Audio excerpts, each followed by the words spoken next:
Welcome back, guys, to Pro League here live at the Next Arena. I am Valdez. Joining me is Wolf today, and we're about to jump into the second match of the night. It's going to be MVP versus Prime. This is going to be two of our weaker teams colliding here.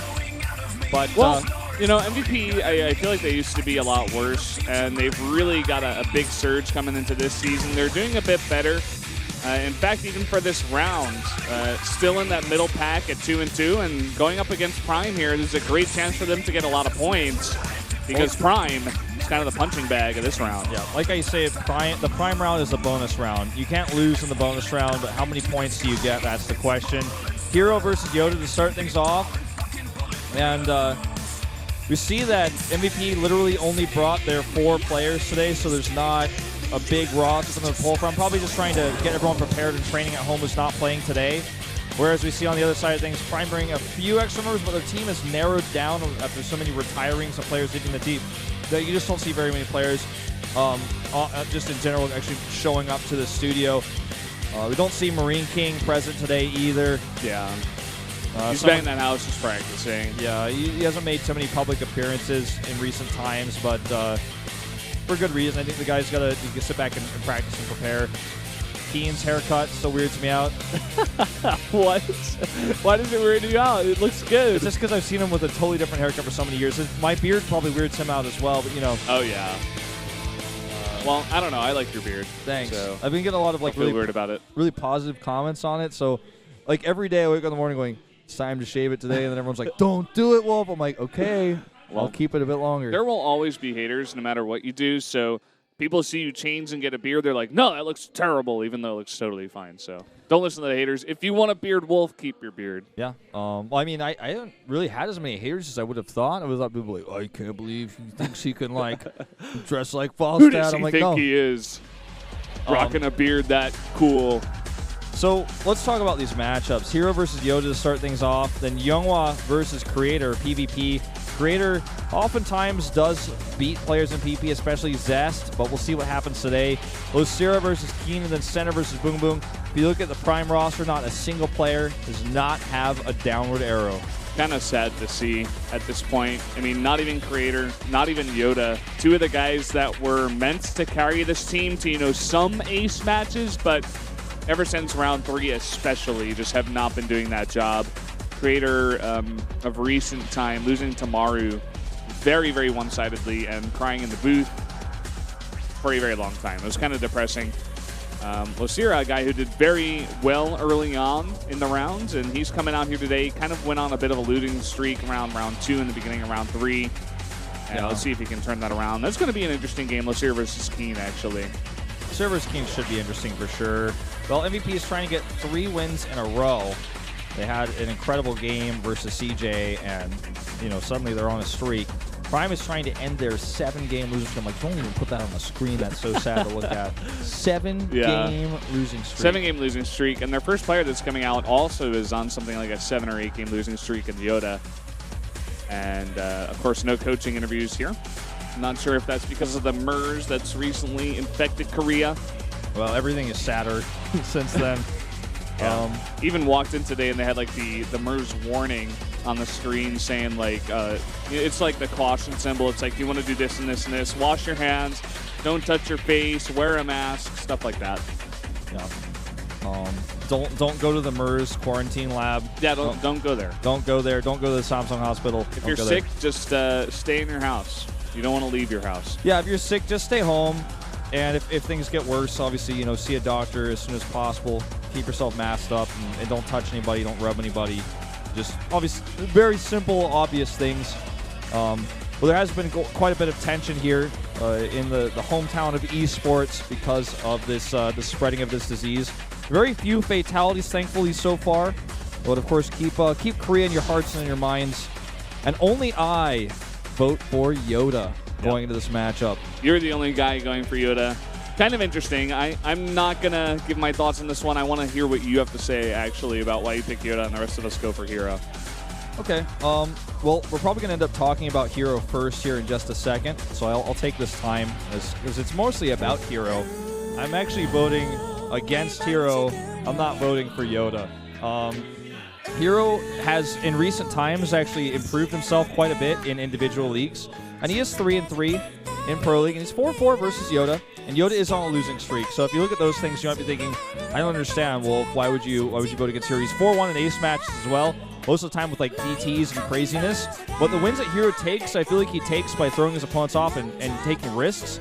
If you look at the last wins he's taken, it's like, oh, he got so lucky. How did that happen, And I feel like the guy is nervous. He has nerve issues. YoDa's coming on a team that has obviously relied on him quite a bit. He's 5-12. He's played 17 games. 0-5 versus Protoss. But I feel like HerO, if YoDa gets any damage done to him in the early game, he's going to just stumble and fall. I have no faith in HerO in Pro League. In individual leagues, especially overseas, like looking at DreamHacks and stuff, 100%. I know HerO's got a great shot, but in this case, I can't see him beating YoDa here. I can't put my check mark in his box and say I think he's going to do it. Well, let's see how it turns out. We're about to jump into this match. I'll give my thoughts after we get into the match here. The map is going to be Echo for this PvT, and this may be Prime's only chance to get a win on the board and maybe get some momentum going. YoDa these days not really doing too well, but looking to turn that losing streak right around. HerO picking at his eye, but let's go into the game right now. It's going to be HerO versus YoDa on Echo.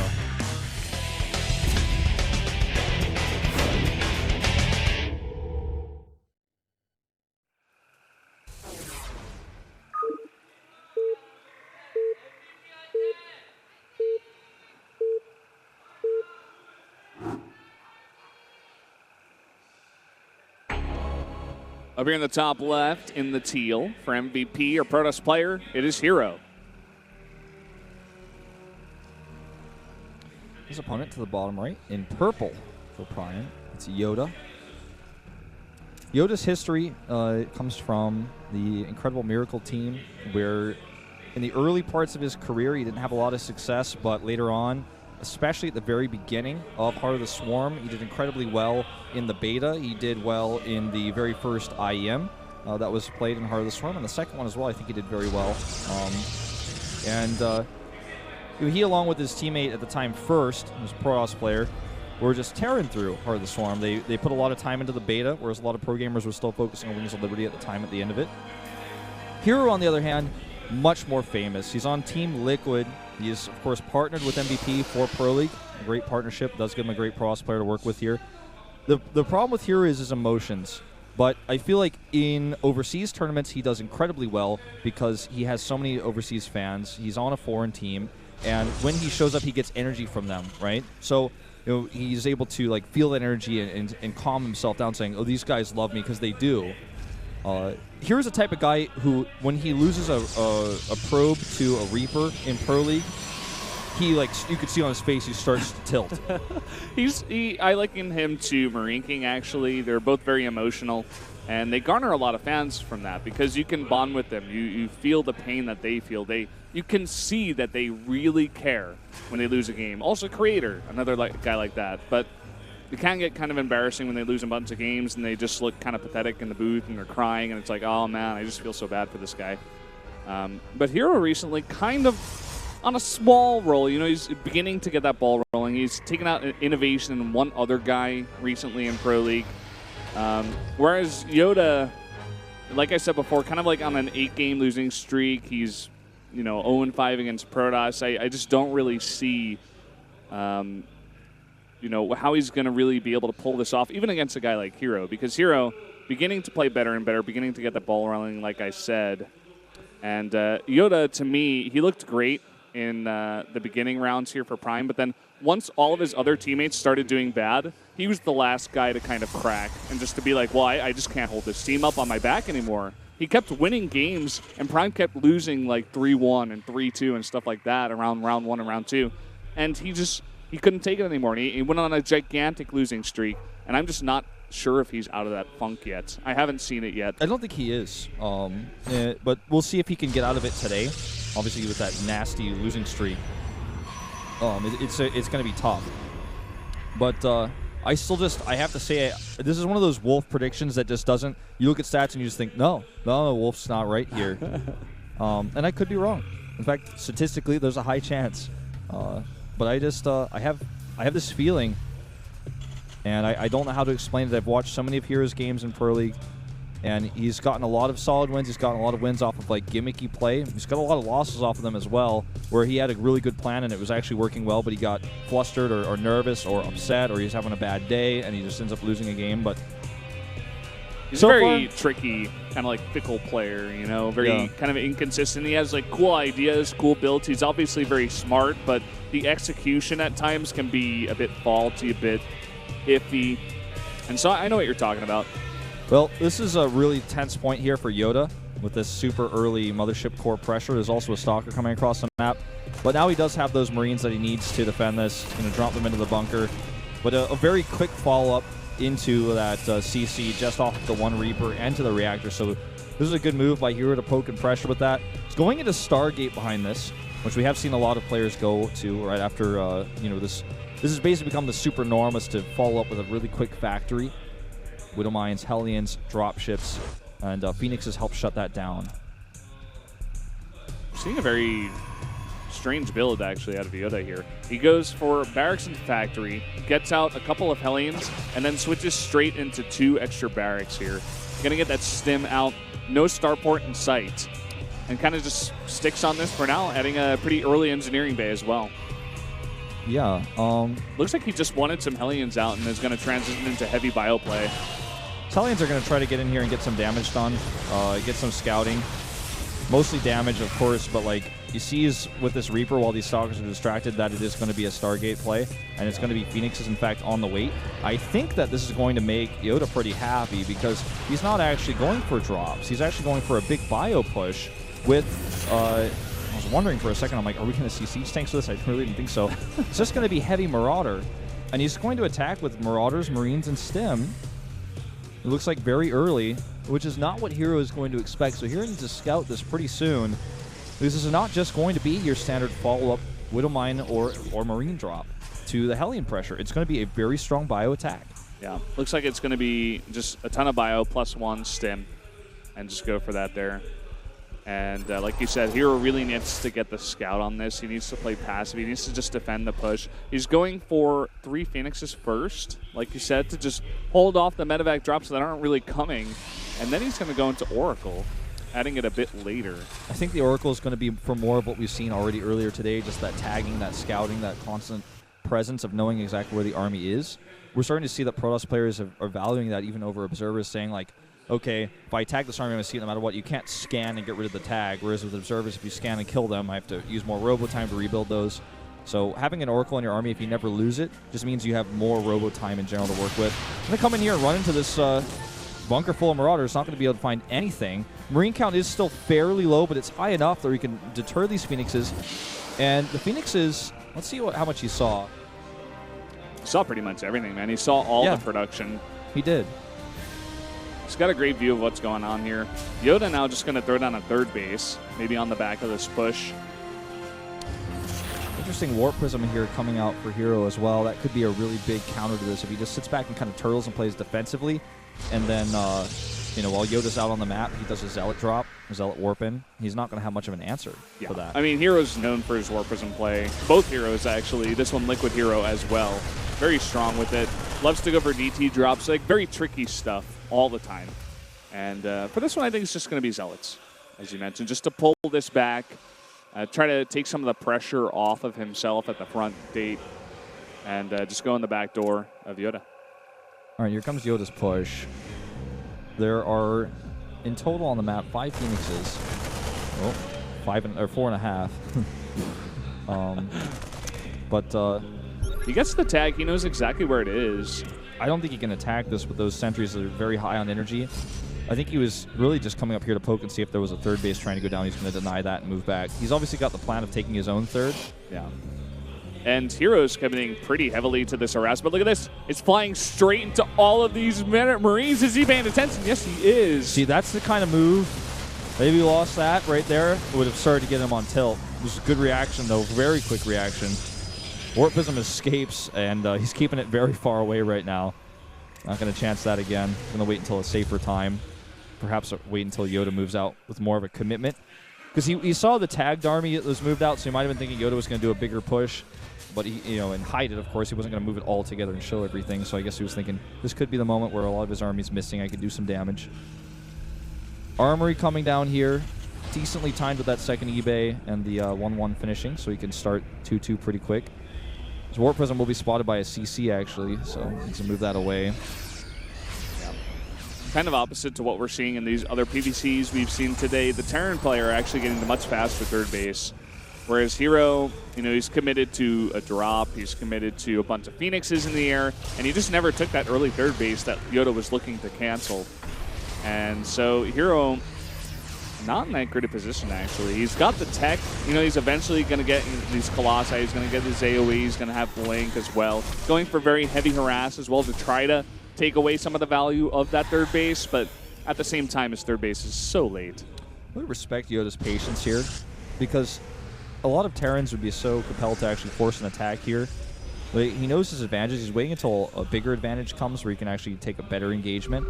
And I think we're going to see him add some Vikings pretty soon, because he's got a very healthy very healthy medevac count right now already. Great harassment by HerO, meanwhile. He's killing so many SCVs. Right now, 8 more going down. This game so far, 1,300 resources lost for YoDa. He's lost so many of these SCVs. Even lost a medevac earlier to Phoenixes, and he might lose another one here if those aren't controlled. Ooh, gets another extra shot there. This is that tricky play of HerO. He'll just go for two-pronged harass, stuff that you don't usually see out of Protoss players. Protoss players just love to defend, turtle up, get that big death ball. But HerO likes to play it a bit differently.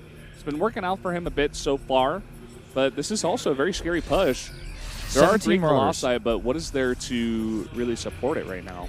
3 Zealots on the ground, 2 Sentries. The Colossi are in a good position. They can still take this fight. I feel like trying to engage this straight up is not the right choice. I think trying to force the units back and hitting the third base from the south, from that southern ramp, is definitely the way to go. More and more harassment damage being done here by HerO. Worker count, though, 56 to 63. Still a decent place for the Terran. And this Protoss army is walking right into this army here. And if YoDa had been paying better attention, I think he could have taken a great fight here. Force field is not enough with only 2 sentries. And YoDa's going to split here and try to engage. Great movement on those Phoenixes to catch the medevacs at the back. That was like both players making some crazy decisions there that things could have been disastrous with a few more mistakes. That was an extremely scary moment, specifically for HerO. He was pushing out there, trying to get some poke damage done. Maybe he didn't realize where YoDa's army was, but nearly, if he didn't get those force fields down, that could have been deadly for his entire army. Phoenix is still doing work to the medevacs. A lot of those guys very low. Yeah. And HerO also committing to a lot of stalkers. Kind of a nice little task force to deal with all the Vikings and the medevacs in the air. A lot of which are low, like I mentioned. Ghosts on the way here for YoDa, who's going to have 2-2, actually around the same time as the Protoss. I feel like YoDa just needs to be a lot more careful with his medevac control. I was about to say he needs to repair, and he's doing just that now, because those medevacs get low. There's so many Phoenixes on the map. You can't afford to mess this up. A few Ghosts on the map going to make taking a regular hard engage a lot easier. We could see him pull the boys here with the 2-2 and the Viking production. With these 3 Ghosts, we've seen that a lot, but that +3 says no. It says otherwise. Spotting the Vikings here, pretty nice. Yeah, and killing all the gas SCVs once again, keeping that worker count low for YoDa. Still making SCVs here, as the observer's highlighting, so it doesn't look like we're going to see, that lazy boy push coming across the map. Ooh, we could see an EMP get dropped here. Nope, just very patient. Picks off the Oracle, though. Yeah, we're seeing 5 more gates being added for HerO, actually. He wants to make a big switch into heavy gateway units. He's about halfway done with the Storm. Uh-oh. He's going to lose the majority of his Air Force now. And that's going to hurt for the next moment in this game. We do see Warp Prism flying across the map and a few Zealots on the ground to support. He's going to need to send some bio back to deal with this. Reinforcements alone are going to take way too long. He's going to lose so many SCVs here. He's actually walking his whole army back so slow, so late. And all those gates I was talking about really getting up now. A huge amount of warpins into the main. Kind of doing what HerO did to MMA on this map.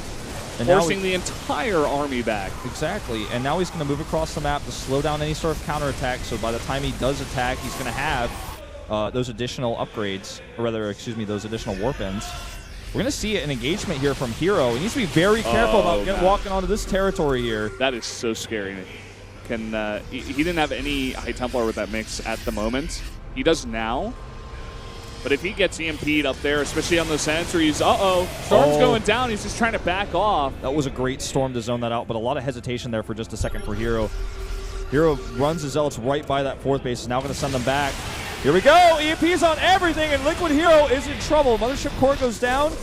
This base does get killed, but this is a great opportunity for him to actually heal his bio up and continue to push. All of these units low on shields. He needs more Storms. They are coming across the map. Another run by for HerO at the same time. Play this kind of like a Zerg. He's just always going for run bys just with Zealots. Taking a nice little trade over here against a lot of Marauders too. And this is, again, going to force YoDa all the way back. Oh, but YoDa's in a really good position at the top of the ramp here. Picks off an Archon. And HerO is going to wear him down eventually if YoDa does not actually set up a better response for these Zealots. You can't just keep ping-ponging back and forth across the map. Oh, losing these ghosts for trying to get an EMP off. Yeah. He's about to be at 3-3 versus 2-2 right now for HerO as well, so that could be a big moment for him to engage. +1 for the Vikings as well. He's trying to stim and run around. Ooh, this is so risky what YoDa is trying to force here, but he does have the larger army, and he does have the better upgrades. He's going to go for the chase here. So many of these Colossi are in the low. That Storm hits so many Vikings. That Storm is so key. As you mentioned, the 3-3 is going to finish up here. Even cloaking for his Ghost. The run-bys of HerO have been huge the entire game, but I'm worried about this big engagement. Can HerO actually hold it off? That's the question. He's going to pull a bunch of probes. Oh, man, here we go. Storm goes down. That might be enough. The second Storm hits as well. And that is just going to be too much Protoss here. The last of the Colossi fall, though. And this army is still alive. There's so many medevacs. They're low, but they have that healing power. It's just the reinforcing power that HerO has that YoDa does not have. Yep. And he has money. He just isn't spending it. His macro is slipping a bit here. He doesn't have those extra production facilities. He lost a few of those. You know, one of them's burning down in between these bases. Let's see if he can take this base out. That would be huge. That would be a big moment here for YoDa. I think he should be able to. HerO really needs to regroup here. He's got a ton of gateways, but he needs a bunch of warpins. He's also remaking Colossi, even with 9 Vikings in the air. It's kind of scary. Yeah. Just committing to a very, very heavy gateway army. I'm not sure if it's going to be able to deal with the heavy bio force of YoDa right now. DT's meanwhile doing a lot of damage to these Vikings in a horrible place. And that's going to cost him big, I feel, because he needs to get them over here where they belong. This is way too many Zealots. Plus the High Templar with all this zoning to engage on. Yep, another really nice Storm. I don't like this Viking play here. This killing an assimilator is going to lose every single Viking. It's all going to go down, and that switch into Colossi makes a lot more sense now. Well, yeah. Well, it's definitely going to be much more effective at this point. And YoDa's just getting picked apart by this harass. Yeah. He had a few moments in this game where he could have won it, but his time has passed. YoDa was just never really confident enough to take a big engagement, you know, and fantastic Storms out of HerO. You really have to say his microcontrol is some of the best I've seen in a while. You know, just his constant harass, his multitasking is fantastic. He's still down on upgrades here just by 1. He has a +3 armor. And these medevacs are very low on energy, as well as many of them low on health. So his Bioforce is not at full health right now. All right, Storm's going down here. Stalker's blink to kill that Viking. The EMPs here are the only tool that YoDa has in his arsenal to win this game. If he can't hit those, he's not going to be able to take a fight. It looks like HerO's only got 1 observer down towards the south of the map. He needs that up here because those ghosts have cloak now. Yep, but he's not using it though, and he's just going to sit here and eat Storms from the south. And it looks like this is actually just going to be the straw the straw that breaks the camel's back, as they say. That's some trouble there. That's it. You got it out, man. It only takes a second to make a mistake in a fight like this that could cost you the game. And he has no more Vikings anymore. The blink stalk control, the Storms the entire game from HerO, just taking out everything that YoDa had. And just too many warpins. YoDa already pushed back in his chair. Not really happy with this one. I have to say the multitasking of HerO throughout the entire game has been better than YoDa's. Way, way better. Like on the highest level better. He just sat under Storms in multiple fights. HerO's Storms have been good, but not all of them. GG. YoDa now drops to 0-6 against Protoss. It's not looking good. HerO, man, watching that game, if you're a HerO fan, it's so scary. There were so many times where I'm like, YoDa could take a fight right now and possibly just crush HerO. But the entire time, during the entire game, HerO never let up with his harass. Back at the base of YoDa, he somehow made it work just barely with some very key Storms, and he always took the engagements on his terms. and eventually was able to win that very late game PvT. Yeah. And I feel like YoDa absolutely, had he realized his position in that game, could have taken a lot better fights. And even at the very end there, if he had EMP'd or paid attention at all to those I definitely could have sniped them. They were all alone coming from the side. They weren't in a warp prism. And there you go. I mean, if you're just not paying attention to your whole bioarm and it's already fairly low and you get stormed and you just sit under the storms, you can kiss your game goodbye. That's late game PvT. Yep. Both Protoss players in the PvTs really using that heavy harass. I don't think HerO ever got, or the second HerO rather, ever got the Warp Prism speed, but he still made it work. Zealot run-bys the entire time. If the Terran ever moved up the first ramp to go to the middle of the map, there were Zealots in his base. Yeah. The entire game. The whole time. And it was awesome to watch. He never added bunkers. He just never had any response. He was always just relying on his rallied units. And that's okay if you're doing constant damage with your Bioforce that's not at home defending. But if you're not doing either, eventually you're going to get worn down. So, and HerO looking like he lost that game.